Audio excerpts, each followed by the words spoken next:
How you doing? This is Matt with .com Wines. I'm here with Aurelio Montes from the Montes Winery, one of the great winemakers in Chile. We're here to kind of discuss Chilean wine and where it's how it's come kind of the forefront in today's wine world. First, I'd like to start off. How did you become interested in winemaking, and what about it really brought you into to love wine? Well, there's a long history in my family. My father started many years ago with the winemaking, and of course, since I was a kid, I was involved in wine. I was tasting a little bit, so I started getting in love with wine. But then I started studying in the university as a winemaker, and then when I went to Australia for 1 year to like as a trainee. So after that, I got definitely in love with wine, and till now I'm very passionate about it. Right. Kind of what really what varietal do you find that really brings kind of the passion out in you and really challenges you? I think it's a very complicated question, right. A complicated answer, because I'm gonna tell you the same quite a story. What happens if you're in the beach? You are sitting in the sun, beautiful day. What kind of wine do you want to drink there? You don't want a Cabernet. You want a Sauvignon Blanc, a very nice Sauvignon Blanc.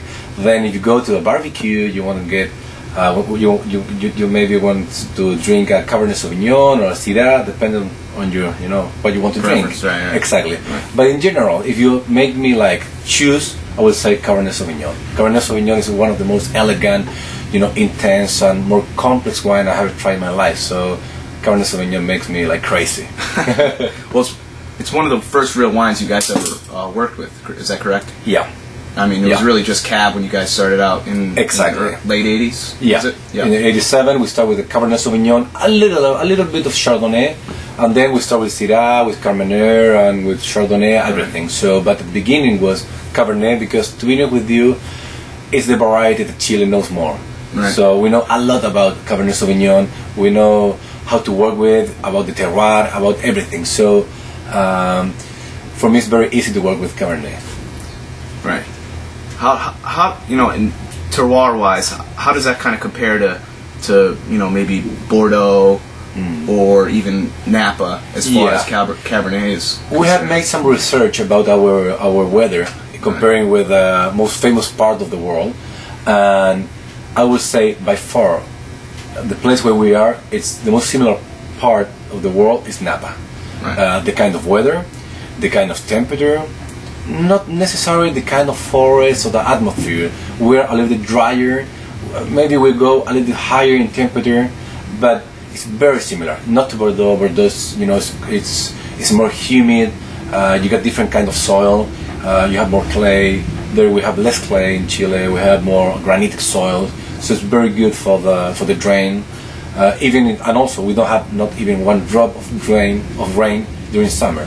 So right. It's a very dry season, perfect to ripe all Cabernet, exactly to ripe all the fruit. Right. So it's very good. Right. It's very similar, I guess, to Napa Valley. Yeah. Napa, even in Napa, sometimes you get some rain. You get more rain, probably. Right? But a little bit. Yeah. It's not that bad. So it's very good to ripe your fruit, and of course when you get rains, normally the quality goes a little bit down.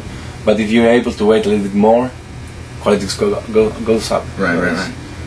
But as far as Chile's kind of one of the great areas in the world we find for real great wine values, especially in red wine. Talk a little bit about that.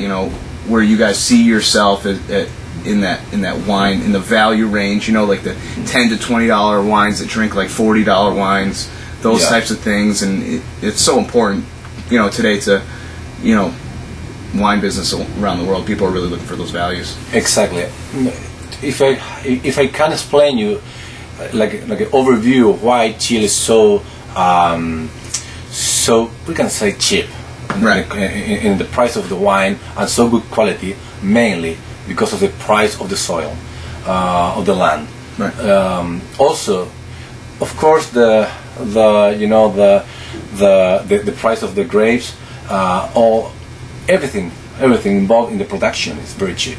If you compare with here, of course. Right.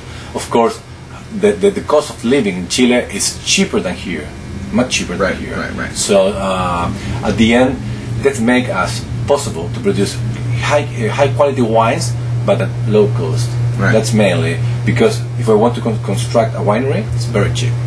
Piece of land in Chile costs you maybe 100 times less than that extreme. That Napa, for example, with a huge quality, conditions. So that's make us to be a little bit more competitive in the wine business. Yeah, definitely.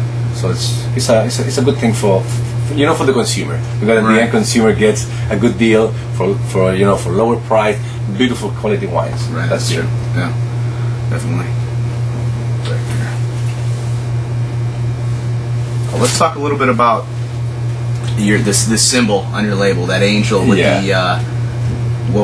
what's the slogan there on the you guys have? The angel? Fine wine. From Chile with pride. That's what it is. Exactly. Yeah. Well, first of all, angels come from very long history, but mainly, angel for Chile means a lot. We are a Catholic country. For us, angels means a lot. Not only because Catholic, because of energy, because of it's a good image. And the funny thing is that at the beginning we didn't use the angel like our sign, but after we'll say maybe 8-10 years, we found in our cellar room, where we have all the barrels, we found an angel. There was one of the partners used to collect image, and one day he bought an angel and he put it in the barrel room because he didn't know where to put it. And after that we say, wow, this angel has been with us from the beginning, and not only with us, in the best part of the winery. And then if you look the alpha label, you're gonna look an angel. It used to be hidden behind the tree. Now it's in the front, very, you can realize there's an angel. So at the end we say, we have been involved with angel from the beginning, in the winery, here in the label.